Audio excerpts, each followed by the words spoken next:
Ibu-ibu harus pandai dalam hal ini, ya. Pandai dalam hal ini bagaimana bisa ajak ngobrol suami, ya.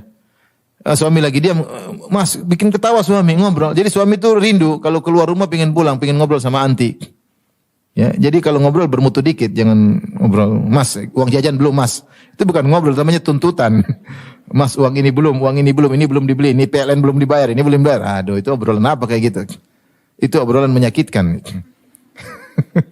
Obrolan yang enak sehingga suami itu rindu pengen pulang, pengen ngobrol lagi.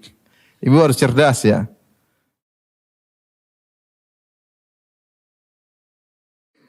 Qalatis sadisah, berkata yang keenam. Zauji in akala laffa, suamiku kalau makan habis semuanya. Wa in syariba shtaffa, ya. Jadi kalau dia makan menunya banyak habis semuanya. Wa in syariba shtaffa, kalau minum habis tidak ada sisanya. Wa in taja'al taffa, kalau dia tidur maka dia sendiri, dia selimut sendiri, selimut bersatu bukan selimut berdua.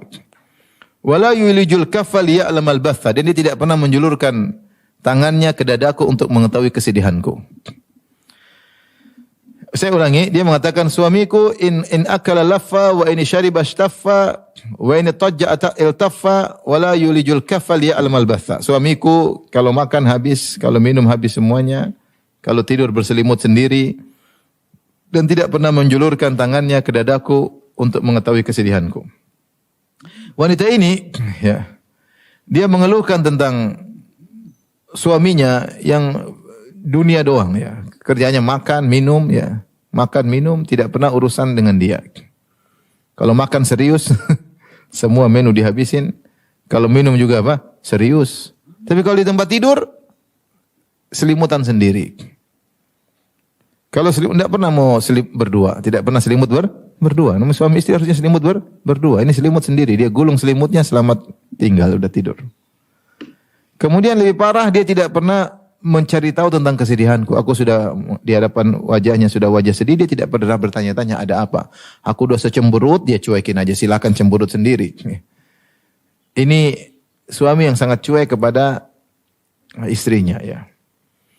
Sekali lagi saya bilang namanya kehidupan rumah tangga. Itu kehidupan yang serasi, tempat ngobrol, tempat diskusi, ya. Agar timbul kebahagiaan dan ketentraman. Adapun masing-masing sibuk dengan kesibukannya, kemudian tidak ada diskusi, maka ini bukan kehidupan rumah tangga. Ini kehidupan apa seperti ini? Makanya di antara hal yang buruk di zaman sekarang ini adalah masing-masing anggota rumah tangga sibuk dengan gadget. Ya, suami sibuk dengan gadgetnya, sibuk diketawa-ketawa dengan gadgetnya. Dia pun sedih karena gadgetnya. Dia asyik nonton di gadgetnya sehingga istrinya dia cuekin. Istrinya pun demikian, sibuk dengan teman-teman di WhatsApp, ketawa ke TV. Suaminya dia cuekin. Anaknya datang nangis dikasih gadget. Anak juga sibuk main game, cuek dengan bapak ibunya. Sehingga tidak ada keharmonisan dalam rumah tangga. Rumah tangga bukan seperti ini. Kebahagiaan itu mudah. Kebahagiaan itu HP lepas kita ngobrol bareng.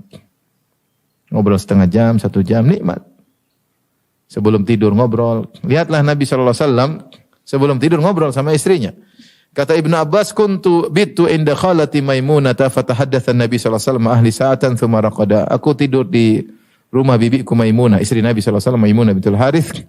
Maka aku dengar Rasulullah SAW ngobrol dengan istrinya beberapa lama kemudian tidur. Sampai Imam Al-Bukhari ketika menyebutkan bab as-samar fil ilm, bab tentang begadang karena ilmu, beliau mengisyaratkan tentang hadis ini. Kata Ibnu Hajar, kenapa seorang boleh begadang karena menuntut ilmu? Begadang hukum asalnya makruh, tidak boleh orang begadang. Hukum asalnya makruh, ya. Wa kana yakrahu an-naum qablahu wal haditha ba'dahu. Rasulullah SAW tidak suka tidur sebelum Isya dan benci ngobrol setelah apa? Isya.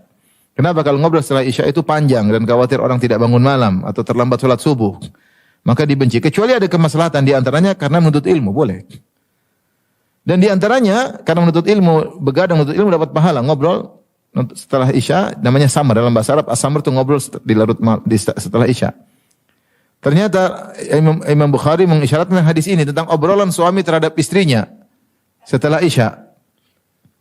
Imam Bukhari menempatkan obrolan suami dengan istrinya setelah Isya seperti menuntut ilmu. Apa kesamaannya? Sebagaimana kalau kamu menuntut ilmu, kamu ngobrol, diskusi setelah Isya, nuntut ilmu, dapat pahala. Demikian juga kalau kamu ngobrol sama istrimu, dapat pahala.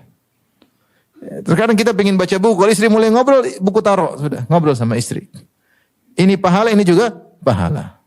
Ini menyenangkan, ini lebih menyenangkan. Ngobrol.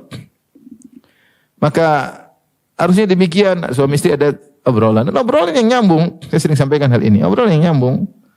Yang bisa nyambung, jangan obrolan hal-hal yang bikin masalah. Jangan ngobrol sama istri, kamu nanti pilih nomor berapa, 1 atau 2 atau 3. Ntar lagi pemilu. Akhirnya ribut. Kenapa 1, kenapa 2? Ribut akhirnya. Tidak usah juga ngobrol hal yang berat-berat. Ya. Sayang, tahu nggak hadis ini ada rawinya bermasalah, rawinya pendusta. Dikatakan oleh Ibnu Ma'in, dikatakan nggak istri. Abu Zur'ah mengatakan demikian, setelah Abi teliti ternyata hadisnya palsu. Mas, kamu ini ngomong apa sih?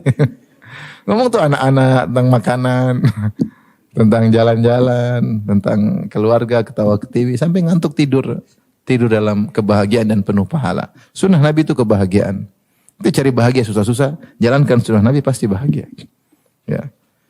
Lihatlah laki ini, dia tidak pernah bertanya tentang istrinya, kamu bagaimana kondisinya, kenapa kamu sedih. Nah wanita jika tidak ada tempat curhat, akhirnya curhat sama lelaki lain. Suaminya tidak menerima curhatannya, dia curhat sama lelaki lain. Itu musibah zaman sekarang. Dengan adanya medsos, dia curhat dengan teman lamanya, reuni, teman SMA-nya, teman kuliahnya. Atau paling mungkin dia curhat kepada teman perempuan yang lain. Akhirnya dia menggibah suaminya, begini. Suami yang baik adalah suami yang siap menerima curhatan istrinya. Dan istri yang baik, istri yang